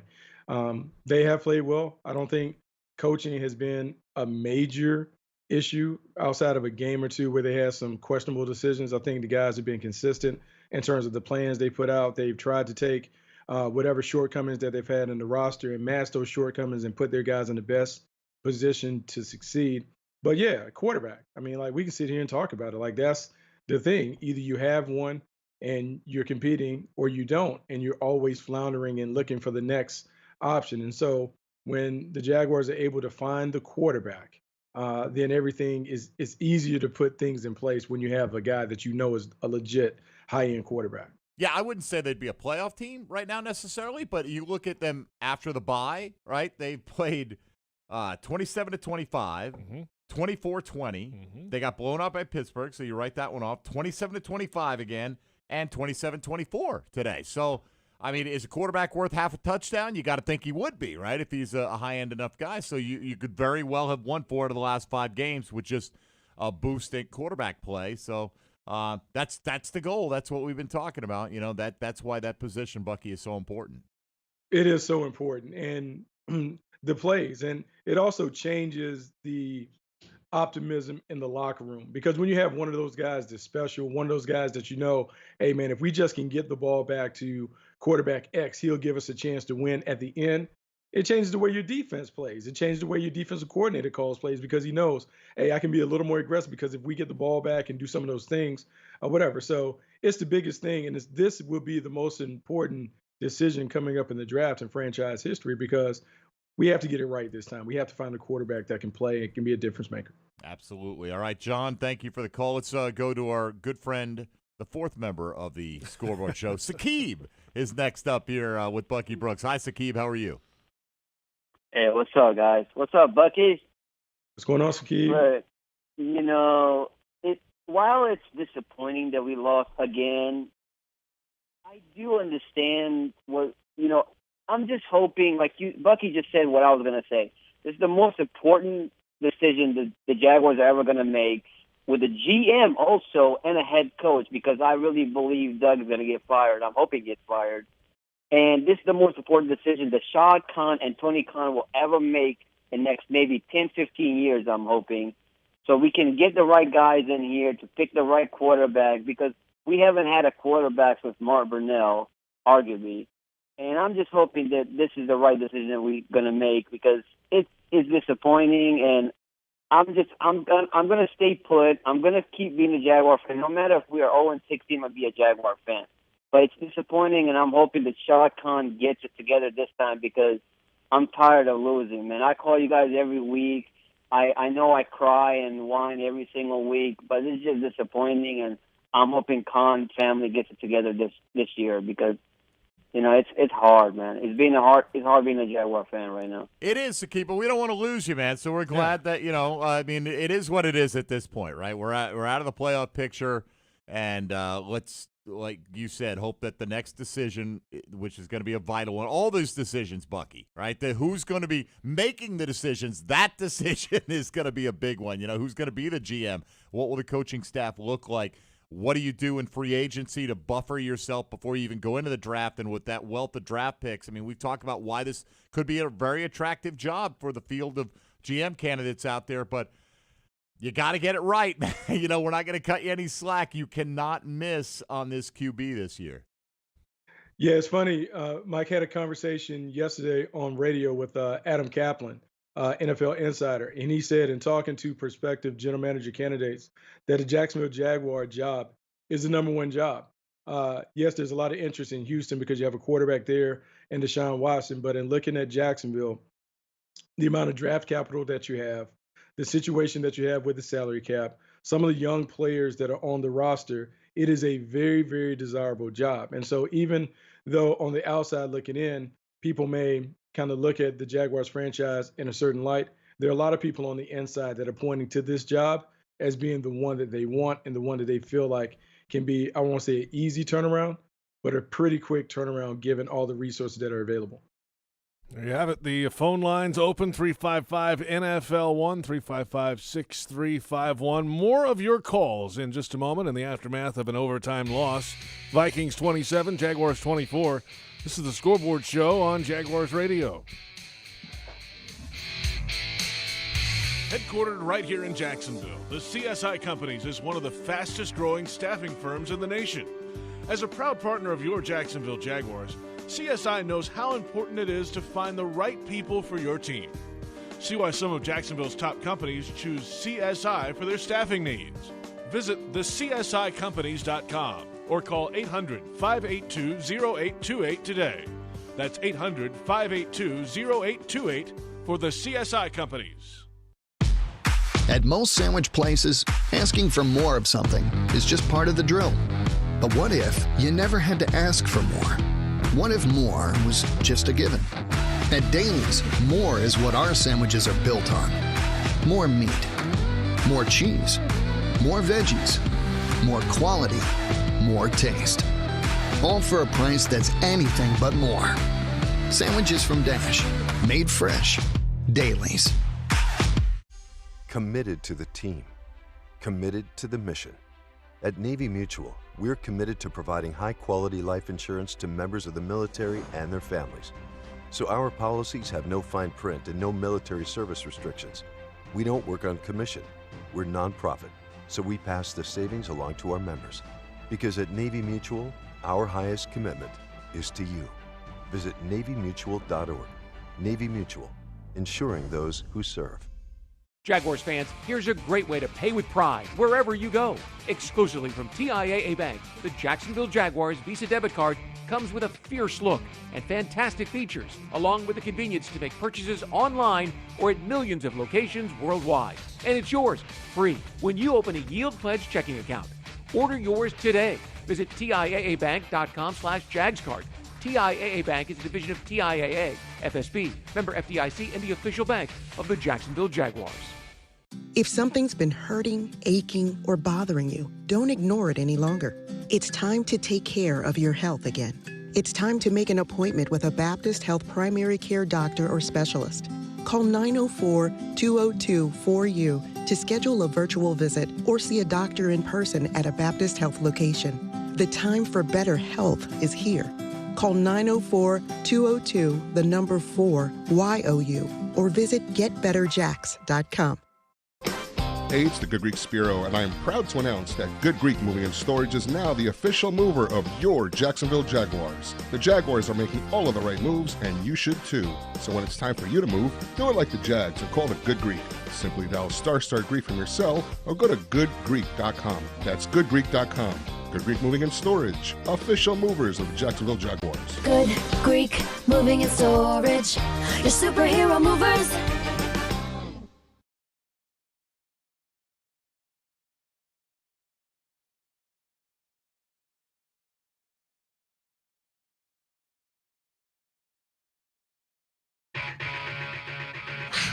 The Jaguars Scoreboard Show continues right now. Welcome back, Scoreboard Show. After an overtime loss for the Jags, 27-24. Vikings win it. They're 6-6. The Jaguars are now 1-11. 355 NFL 1, the number 355-6351. Busy phone We lines. got them coming in, JP and Bucky. Let's head up to Pittsburgh. That's where Rob is calling in from here on the Scoreboard Show. Rob, you're on with Bucky Brooks. Go ahead. Hey guys, how you doing? We're okay. How are you? Good. I'd like to give a shout out to Keenan McCardell with the job he did with the receivers this year. He did a magnificent job. And do you think, watching the game in the second half, do you think they got away from running the ball a little bit and exposed Mike Glennon for what why he was on 5 teams the past 5 years? And what would you pick after the quarterback in this upcoming draft? What do you see the most glaring needs? Appreciate the call, man. Thank you. What do you think, Bucky, about the run game? Well, I mean, yeah, I think sometimes it's easy for play callers to get excited, especially based on the way that Mike Glennon started. He had a very good, I think he was 12 out of his first 15. Did a really good job having the Jaguars go up and down the field. And I think sometimes as a play caller, you get excited thinking that your quarterback has the game under control. I'm going to give him a little more because he appears to be handling it well. And sometimes you kind of forget about the bell cow in the backfield. James Robinson is terrific, continues to be terrific. I saw the thing was 6 straight games with over 90 scrimmage yards. And so continue to build around him. As it relates to the draft, I think we've seen it last night. People had a chance to see Zach Wilson from BYU against Coastal Carolina. Justin Fields is out there. Trevor Lawrence will probably be gone if he comes out. And so then you have Trey Lance from North Dakota State. And then it just comes down to whoever is the decision maker in making the pick. What exactly are you looking for? And a lot of that stuff would be some of the stuff that is on the field, but more of it would be, is the person that you pick to be your quarterback ready to handle all the responsibilities that come along with being the face of the franchise? Yeah, and I think a lot of local Gator fans would say Kyle Trask should be in the conversation as well, at least for a first-round guy. You're seeing him pop up in all the mocks now, Bucky. Look, I would say this. If this was 2005, Kyle Trask would be a first-round pick. You don't like the too much of a lack of mobility, or stands around a little bit, huh? Yeah, but I just think it's so hard right now to take a guy that is a traditional pocket passer that doesn't have the mobility.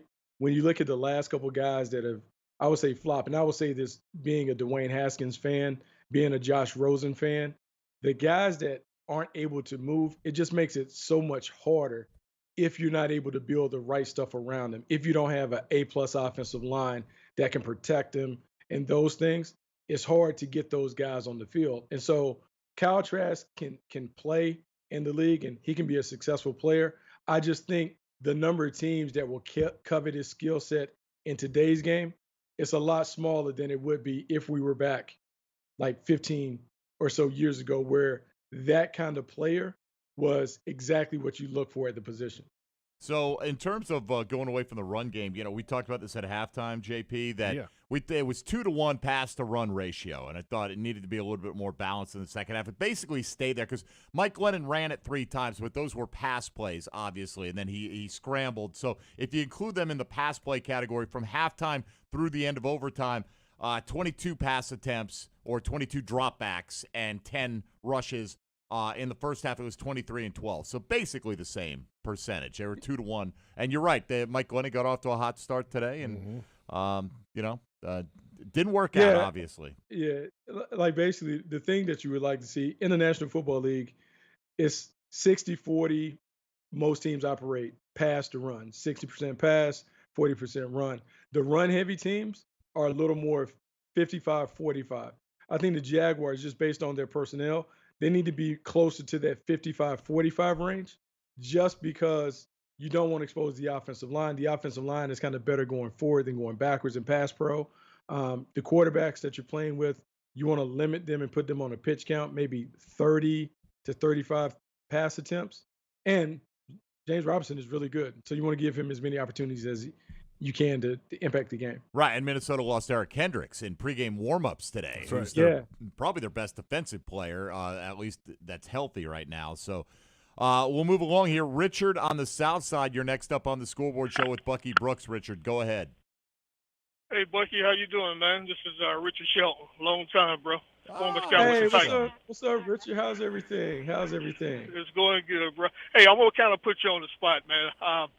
With the league being over 80% black and not really being represented in the front office or on the sideline at the head coaching position, you think that the Jaguars should look at a guy like Reggie McKenzie, Rick Smith, or even Jerry Reese, who started with the Giants, worked his way up, became the GM, was there for 10 years and won 2 Super Bowls. And, and he's been out for a couple of years, but haven't got a second opportunity, and it's just kind of hard for me to understand when you got a guy of that type of quality that, he can't get a second shot to go back and be a GM somewhere. I'll take it off there and listen to your comments, but take care, my brother. All right, man. Take care. All right. So Richard Shelton was a longtime scout in the league, so we used to be on the road together.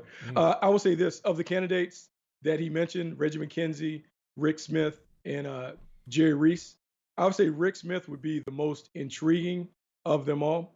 One, because he has been in the division, and I think it's important when you're building your team to be a playoff team and a title contender, you have to build it to win the division. Because Rick Smith has been there in Houston, he certainly understands it. Also, he was successful in aggressively going up to get Deshaun Watson at a time where that room was split, where maybe Bill O'Brien didn't really see what Rick Smith saw in Deshaun Watson. So I think he would be very, very interesting. I think the Jaguars' job is interesting because the last time you made the pick, you picked Dave Caldwell, and Dave Caldwell was a guy who hadn't done it before. Do you want to lean in and maybe find someone who's had a little experience, who has kind of gone through some of those growing pains? And so when he hits the ground running when it comes to building the program. All those guys are available. There are a bunch of good candidates, and there are a bunch of people that really want in on this job because it's a very, very plum job when you think about it. There you have it. Yeah, let's come back. Phone lines are open. I like that call. That was a good one. I remember Richard Shelton played tight end for a few years in the league, man, back in the day. You got any road stories, Bucky, you want to share with us? So we were typically in different areas, but we always would see each other. Really good scout, man, long-time scout or whatever. So it's really good to hear his voice and to think that he would even pick up the phone. I don't know if I have ever picked up the phone and called into a talk show. So I think he needs to say long-time listener, first-time caller. There you go. That's what it is. The best way. That would have been the best way for him to come in. We'll get him next week to do that. Long-time scout, first-time caller. Back in a moment. More of your calls, 355-NFL-1, 355-6351. This is the Scoreboard Show on Jaguars Radio. The best way to feel love is to share it. At Hanania Subaru of Orange Park, we always go the extra mile with bigger selection, more savings, our best service. Only Subaru of Orange Park gives you a nationwide lifetime warranty and 1-year complimentary maintenance on new and used vehicles. Plus, when you get a new Subaru during the Subaru Share the Love event, Subaru will donate $250 to your choice of charities. At Hanania Subaru of Orange Park. Online at SubaruofOrangePark.com. See dealer website for full details. At Jacksonville International Airport, the health and safety of travelers is their number one priority. They're doing everything they can to mitigate the spread of COVID-19, from adhering to CDC cleaning guidelines, requiring facial coverings in the terminal, and encouraging social distancing at every point of the airport experience. For a comprehensive look at what the airport, airlines, and their shops, restaurants, and rental cars are doing to keep passengers safe, please visit jacksairportcares.com to learn more. Why live with foot or ankle pain? If you have persistent pain, numbness, tingling, burning pain on the bottom of your foot, or swelling that doesn't improve with home treatment, it may be time to see Jacksonville Orthopedic Institute. Our foot and ankle specialists have innovative new options to help you get back in the swing of things without persistent pain that slows you down. Call JOI 2000 or go to joionline.net for an appointment. Hi, this is Dr. Patrick Basil of Basil Plastic Surgery and Wellness. I'm a proud veteran of the U.S. Navy, and during my active duty time, I had the amazing privilege to serve our country and those who were wounded in combat. Helping my patients return to a normal life, I was able to provide an unparalleled level of care, which I've carried over to my own private practice today. As the official plastic surgeon of the Jaguars, I invite you to visit us at patrickbasilmd.com and would like to wish the Jags best of luck in today's game. At Tropical Smoothie Cafe, one taste and you're feeling good now, smiling wider now, seeing brighter now, bucket dunking now, namasteing now, popping a wheelie now, living lighter now. You're on Tropic Time now. And on Mondays, try our Jaguars Duval Delight Smoothies for $2.99. And you're roaring louder now, end zone dancing now, sipping spirit now. You're on Tropic Time now at Tropical Smoothie Cafe. Jaguars fans, game day is back, and while it might look a little different this year, the good times, smooth drinks, and tailgate excitement will never change when you're cheering on the Jags with Jameson. So pull up a seat, pour a smooth Jameson, ginger, and lime, and enjoy game day with Jameson. Taste responsibly. Jameson Irish Whiskey, 40% alcohol by volume, 80 proof. Product of Ireland. Copyright 2020. Imported by John Jameson Import Company, New York, New York.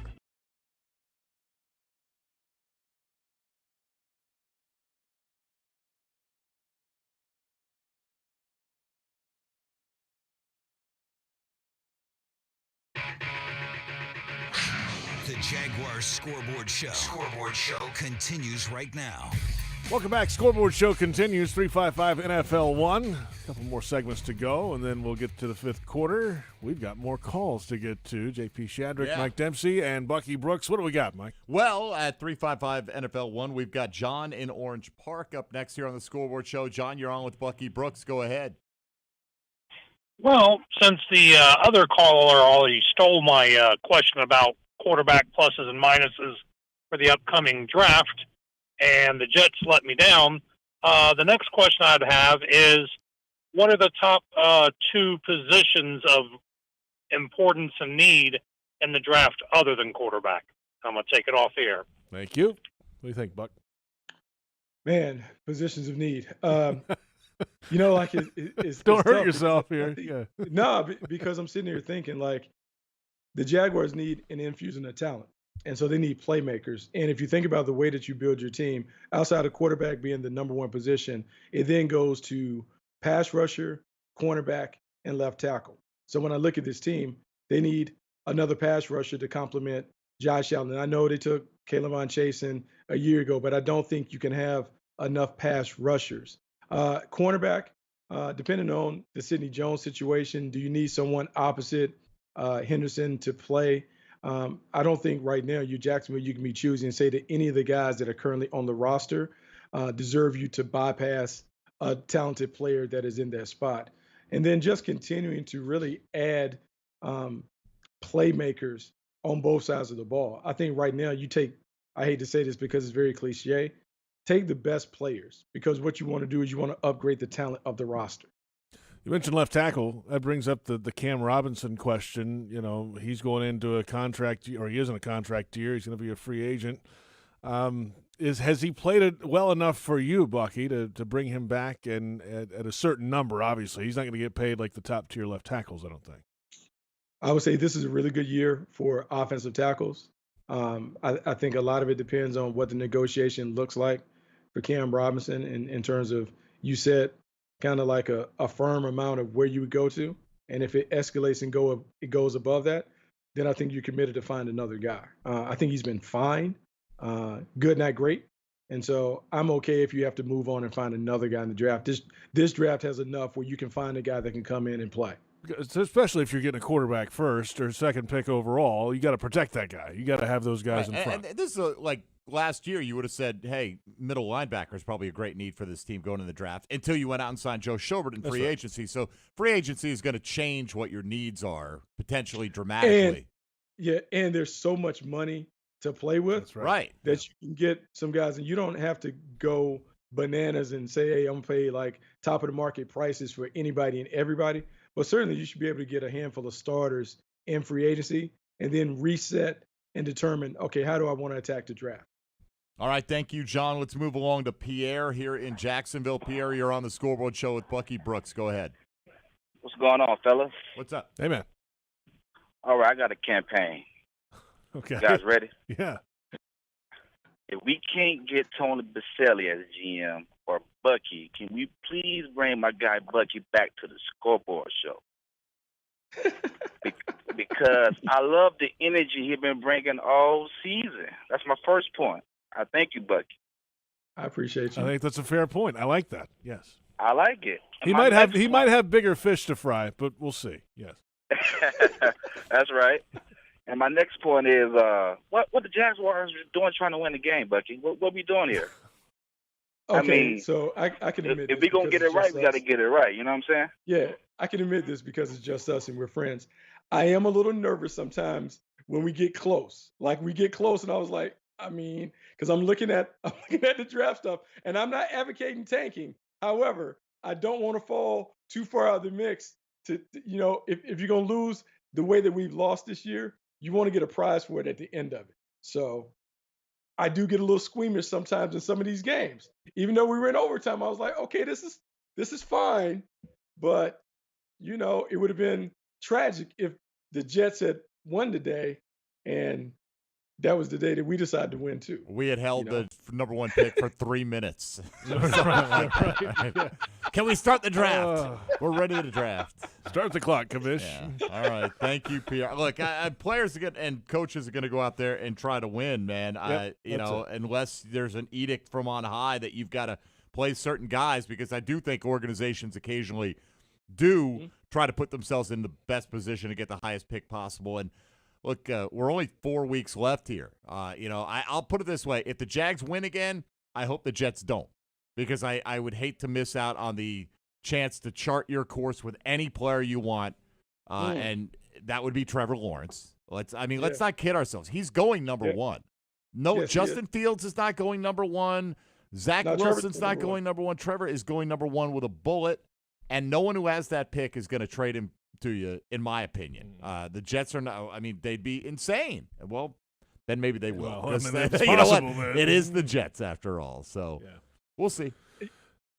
Yeah, like it is funny. So it's that fine line. I want us to be very competitive each week. I like to see the guys improving and playing hard and doing all those other things. But I'm not saying that my heart completely breaks if we end up on the wrong side of the win-loss column. Understood. I think a lot of people feel that way these days. Let's come back. One final segment ahead. Some more calls. We'll cram them in, and then the fifth quarter is coming up as well. 27-24, the overtime final. Vikings over the Jags. And this is Scoreboard Show on Jaguars Radio. Brooks Rehabilitation outpatient locations throughout Florida are currently open and accepting in-person and telehealth appointments. They're following CDC guidelines to include screenings, temperature checks, face masks, social distancing, and additional sanitizing of all surfaces. They're taking extra precautions to ensure your safety so you can focus on your recovery. Please call their central intake unit at 904-345-7277, option 3, to schedule your visit. Brooks Rehabilitation is the official rehabilitation provider for the Jacksonville Jaguars. If something's been hurting, aching, or bothering you, don't ignore it any longer. It's time to take care of your health again. It's time to make an appointment with a Baptist Health primary care doctor or specialist. Call 904-202-4U to schedule a virtual visit or see a doctor in person at a Baptist Health location. The time for better health is here. Call 904-202-4YOU or visit getbetterjacks.com. Some things make a house your home. Like a quick heating oven that makes the aroma of warm chocolate chip cookies your thing. When cooking with natural gas, you get the best temperature control, save money, and earn a rebate up to $200. Who wants cookies? Your home. Our safe, reliable, efficient energy. Love natural gas. Find rebate details at peoplesgas.com. Floridians know what it means to stand together. That's why Florida Blue is committed to the people of Florida by providing health care with lower costs and higher quality. Enroll within 60 days of life-changing events, such as losing your job, to get benefits like plans as low as $0 a month and up to $500 per year towards your premiums and wellness rewards. Call 1-800-750-0164 or visit floridablue.com/care today. Florida Blue is a trade name of Blue Cross and Blue Shield of Florida, Incorporated. These health benefit plans have limitations and exclusions. Sassine's Office Systems helps you manage information more efficiently, offering a full line of award-winning copiers, printers, electronic document storage solutions, mailing solutions, and IT solutions. Founded in 1981, Sassine's continues to offer unmatched customer support and world-class scalable technologies to both small businesses and Fortune 500 companies. Located in Jacksonville, Daytona, Orlando, Tampa, and Gainesville, Sassine's is ready with your office solutions. Call 888-771-2679 or visit SISSINES.com today. Jaguars fans, let's tackle social injustice together on game days with Selfies for Change. Visit TIAABank.com/selfies for change to take a virtual selfie with a Jaguars player and unlock a $5 donation to the Jaguars Foundation to help fight social injustice. Share your photo on Instagram or Twitter using hashtag Selfies for Change so more fans can be part of the movement. Join us on game days at TIAABank.com/selfies for change. TIAA Bank is the official bank of the Jacksonville Jaguars.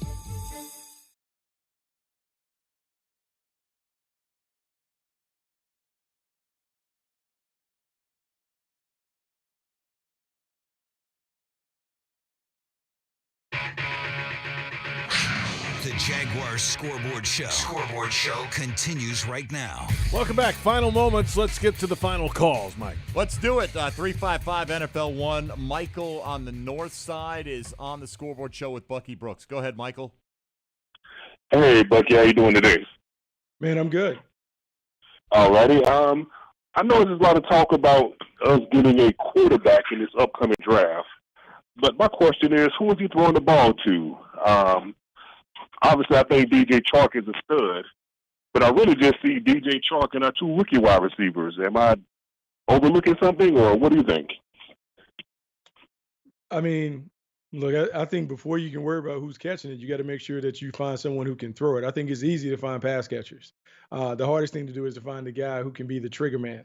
And I think that has to be the priority. I think that's the priority of most teams that are trying to orchestrate a rebuild, because when you get the quarterback right, it not only gives the rest of the franchise optimism, but it's easier for the team builder to build around that. DJ Chark, I think, is a legitimate borderline number one. Look, he's been, I would say, hamstrung by the quarterback play that he's been working with this season, so we really haven't seen him at an optimal level. Laviska Shenault is someone who's intriguing. The injuries are a bit of a concern because he has a tendency to go in and out the lineup, but I think at wide receiver, I think the Jaguars are fine. I think the most important part is finding the right guy to be the QB1. But those guys are the only three under contract. Yeah, Colin Johnson. Yeah, because Cole's coming up and Conley's coming up. Yeah. Yep. So thank you, Michael. One more. We're going to get Darren, I believe, on the west side in. Darren, you're on the Scoreboard Show with Bucky Brooks. Go ahead. Hey, guys. This quarterback carousel we've been on, and, I think Luton probably would probably give us the best chance to lose. I think they're going to screw around here with Glennon and wind up winning a game against the Bears. I think is about the only shot that we've got to win, and the other three games are done. But, man, I tell you what, that my heart was pounding out of my chest for 3 minutes, as you said, Mike. I was like, yes. My son even texted me, said, y'all going to screw this up and right at the end of the game. But we did what we were supposed to do. But, hey, I want to hear your comments on this. I was watching both games. You cannot tell me, when is the last time you've seen a team with 13 seconds to hang on to a game, go man coverage, and line up the way they did today to lose that game against Las Vegas? The Jets, I was like, yeah, don't hand me that. They don't want to win no more than Jacksonville does. And so I think Jacksonville actually wants to win more than the Jets do. They wasn't giving that pick up. When's the last time you seen them go man coverage, one-on-one like that, and let him just air it out like that? That was a joke. That was a joke. I'll hang up and listen, guys. All right, Bucky, as we talked about this right at the beginning, this is what Greg Williams does. By the way, do you think Greg Williams is coming back? If they go 0-16, do you think he's got a job next year? No. So, no. Like, what is he going to do? Go, hey, you know what? I'm going to guarantee we get Trevor Lawrence, and they're going to fire me, but at least you'll have Trevor Lawrence, and I'll be happy for you. Now, he doesn't seem like he's that type of guy, by the way. I think you have two different operating agendas. When you're coaching to win. Everyone is trying to desperately hold on, and even though the Jets coaches may realize that the end is near, they certainly don't want to be a part of history as an 0-16 team. Mm-hmm. And so that call was made because he felt like it gave them the best chance to win. The execution was bad.